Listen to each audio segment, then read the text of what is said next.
A former senior member of the British Armed Forces has said there is a 30 to 40% chance that Russia's armed forces could collapse and the war could be over by Christmas.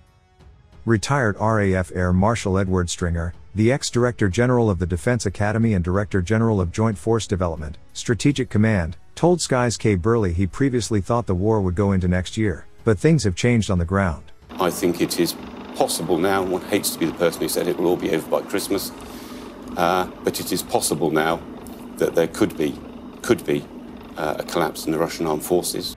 He said, "I do not see that the Russians will be able to rebuild their armed forces to be able to re-seize the initiative and retake the offensive again."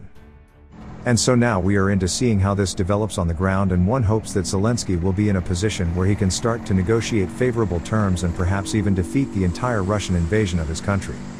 Ukraine's Defense Intelligence Agency has claimed that the Russian military has cancelled sending some units to the front because there is a mass refusal among personnel to take part in hostilities.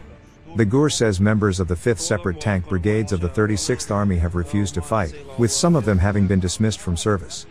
The agency says that it believes there is a catastrophic shortage of personnel in units already in Ukraine, and as a result commanders have significantly reduced the time soldiers who receive minor injuries are allowed to recuperate.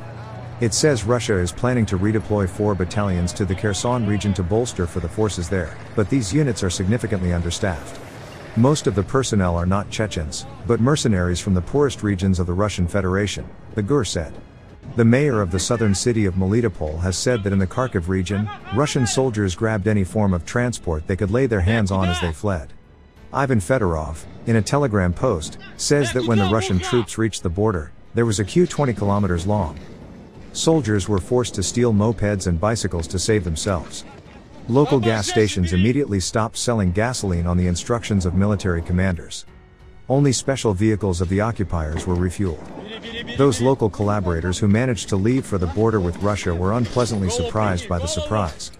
The queue at the border reached 20 kilometers of filtering tent camp without heating awaited them at the border. Ukrainian law enforcement officers instantly detained local collaborators thanks to a large array of information from pro-Ukrainian citizens. Using a word historically used to describe the governor of a district under Nazi Germany rule, he said the leaders of the occupying administration had been arrested. Not only Gauleiter and employees of the occupation forces were arrested, but also teachers of Russian schools, citizens of Ukraine and citizens of the Russian Federation, who were sent from the Russian hinterland. We believe that very soon the Ukrainian flag will fly on the main square of Melitopol. The heroic offensive of the armed forces continues. On different fronts. In different areas of the front. Soon there will be new surprises for the occupants.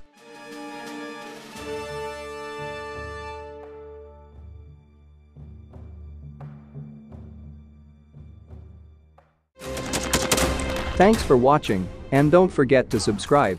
Also, if you want to support Warthog Defense, please become our member and get early access to new videos, exclusive members-only videos, and become administrator in comment section. The membership link is in the description.